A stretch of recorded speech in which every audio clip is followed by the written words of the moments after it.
రైతు సోదరులకు నమస్కారం. నిమ్మల ఎరువుల యాజమాన్యం గురించి ఈరోజు మనము మాట్లాడుకోబోతున్నాము. ఎరువుల యాజమాన్యంలో మనము కొన్ని మెళకువలు పాటించాల్సి ఉంటుంది. అయితే ఎరువులు కూడా మనము ఏదో పాదెల దగ్గర మనం వేసేయడం కాకుండా చెట్టు వయసును బట్టి 2 నుంచి 5 అడుగుల దూరంలో మనము వేసి కొంచెం గాడిలాగా తీసి మట్టి కప్పివేసినట్లయితే ఖచ్చితంగా అది మొక్కకు అందుకు తీసుకుంటుంది. అదేవిధంగా మనం వేసేటువంటి నత్రజని ఎరువులు కూడా మొత్తం 100% యూరియా రూపంలో కానీ ఏదైనా రసాయన రూపంలో అందించకుండా 50% సేంద్రియ ఎరువుల రూపంలోను 50% రసాయన ఎరువుల రూపంలోనే మనం ఉండేట్టుగా చూసుకోవాలి. ఈ యొక్క సేంద్రియ ఎరువుల రూపంలో మనము 50% అంటే అందులో కూడా మళ్ళీ 25% వచ్చేసి పశువుల ఎరువుల రూపంలోను, ఒక 25% వచ్చేసి పిండి రూపంలో, అదే వేపపిండి కానీ ఆముదపిండి కానీ రూపంలో మనం ఉండేట్టుగా చూసుకోవాలి. అదేవిధంగా మనము ఇచ్చే ఎరువులు కూడా ఈ యొక్క దఫాలుగా 2 దఫాలుగా ఇవ్వాలి. డిసెంబర్, జనవరి నెలల్లో ఒకసారి ఇచ్చేసి జూన్, జూలైలో ఒకసారి ఇచ్చినట్లయితే మంచి ఆశించిన దిగుబడి కానీ చెట్టు కూడా ఆరోగ్యంగా ఉంటుంది.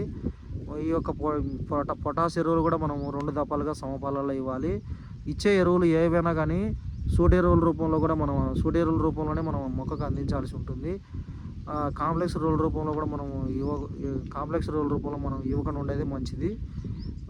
సూటి ఎరువుల రూపంలో వేసినట్లయితే మనము ఈ యొక్క మనం సూటి ఎరువులు అంటే urea, single super phosphate, muriate of potash రూపంలో ఉండాలి. ఇప్పుడు మనం ఒక్కొక్క సంవత్సరము ఎంతెంత మోతాదులో ఎరువులు వేయాలనేది ఇప్పుడు చూసినట్లయితే మొదటి సంవత్సరం వచ్చేసి పశువుల ఎరువు వచ్చేసి మొదటి సంవత్సరము 20 కేజీలు పశువుల ఎరువు, 2 కేజీలు మనం వేపిండి కానీ ఆముదపిండి కానీ తీసుకుంటాము. అదేవిధంగా యూరియా అనేది 400 గ్రాములు, సింగిల్ సూపర్ ఫాస్ఫేట్ వచ్చేసి 1 కేజీ, మ్యూరేట్ ఆఫ్ పొటాష్ వచ్చేసి 350 గ్రాములు. ఈ విధంగా మనం ఇదంతా కలుపుకొని ఒక్కొక్క చెట్టుకి అందివ్వాల్సి ఉంటుంది. అదేవిధంగా 2వ సంవత్సరం దీనికి మనం డబల్ చేసుకుంటూ పోవాలి. మొదటి సంవత్సరం వచ్చేసి 20 కేజీలు వేసాం కదా పశువుల ఎరువు, 2వ సంవత్సరం 40 కేజీలు. ఈ విధంగా మనకు వేపపిండి వచ్చేసి మొదటి సంవత్సరం వచ్చేసి 2 కేజీలు అయితే 2వ సంవత్సరం 4 కేజీలు. ఇంకా యూరియా వచ్చేసి 800 గ్రాములు 2వ సంవత్సరము. ఇది సింగిల్ సూపర్ ఫాస్ఫేట్ వచ్చేసి 2 కేజీలు, మ్యూరేట్ ఆఫ్ పొటాష్ వచ్చేసి 700 గ్రాములు.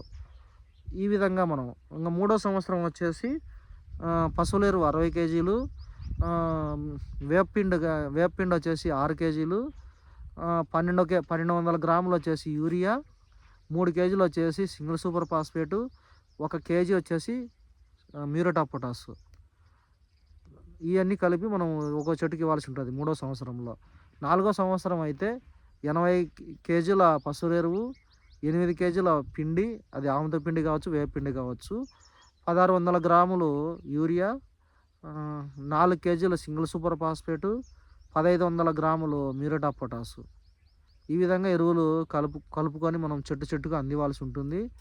ఈ విధంగా 4 సంవత్సరాల తర్వాత పైబడిన చెట్లకు ఇదే మోతాదునే 4 సంవత్సరాలకు ఏ విధంగా మనం ఎరువుల మోతాదు ఇచ్చామో ప్రతి సంవత్సరం కూడా ఈ విధంగా ఎరువులు అనేది ఇచ్చినట్లయితే ఖచ్చితంగా మంచి దిగుబడి వచ్చి మొక్క ఆరోగ్యంగా ఎదిగి ఎటువంటి ప్రాబ్లమ్స్కు లోను కాకుండా రైతులు ఇబ్బంది పడకుండా ఉంటారని, ఈ యొక్క ఎరువుల యాజమాన్యం గురించి ప్రతి ఒక్క రైతు తెలుసుకోవాలని, అవగాహన తెచ్చుకొని మీరు ఒకవేళ లీజుకి ఇచ్చినా కానీ మీకు తెలిసి ఉంటే వాళ్ళని మీరు ప్రశ్నించే అవకాశం ఉంటుంది.